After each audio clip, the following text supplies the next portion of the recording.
স্বাগতম। আজ আমরা চলেছি ইতিহাসের এক ঐতিহাসিক স্থানে, হাজারদুয়ারি। এটা শুধু একটি প্রাসাদ নয়, ইতিহাসের জীবন্ত সাক্ষী।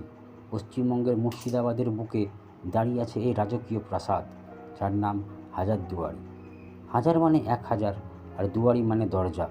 এখানে মোট 1000টি দরজা রয়েছে, যার মধ্যে 900টি আসল আর 100টি নকল। চোর দস্যুদের বিভ্রান্ত করার জন্যই নকল দরজা বানানো হয়েছিল। এই বিশাল প্রাসাদটি নির্মাণ করিয়েছিলেন নবাব হুমায়ুন জাহ। নির্মাণের দায়িত্বে ছিলেন একজন ইংরেজ, ডানকান ম্যাকলিওডের হাতে।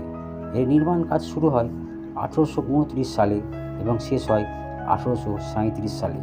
নবাব হুমায়ুন জাহ ছিলেন একজন মুর্শিদাবাদের শক্তিশালী শাসক।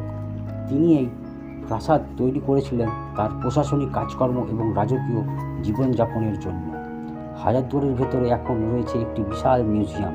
এখানে সংরক্ষিত আছে নবাবদের ব্যবহৃত অস্ত্র, দুর্লভ চিত্রকর্ম, পুরনো মুদ্রা, রাজকীয় আসবাবপত্র এবং একটি বিশাল লাইব্রেরি। বই প্রেমীদের জন্য এই লাইব্রেরি এক বিরল সম্পদ। আজ হাজারদুয়ারি শুধু একটি পুরনো প্রাসাদ নয়, এটি ভারতের জনপ্রিয় পর্যটন কেন্দ্র। প্রতি বছরে হাজারে হাজারে দর্শক এখানে আসে এই রাজকীয় ইতিহাস ছুঁয়ে দেখতে। প্রবেশের জন্য টিকিট কাটতে হয়, আর আলাদা করে তার জন্য সামান্য ফি দিতে হয়। হাজারদুয়ারির প্রতিটা ইঁট, প্রতিটি দরজা যেন আমাদের নিয়ে যায় সেই নবাব যুগে, যখন মুর্শিদাবাদ ছিল বাংলার শাসন কেন্দ্র। এখনও এই প্রাসাদ ইতিহাসের গৌরব হয়ে দাঁড়িয়ে আছে। আপনারা যদি ইতিহাসের সৌন্দর্য ভালোবাসেন, তাহলে একবার মুর্শিদাবাদের হাজারদুয়ারি ঘুরে আসুন।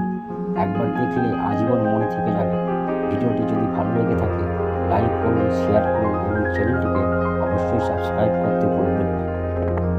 আরও এমন সুন্দর ইতিহাসের গল্প পেতে আমাদের সাথেই থাকুন।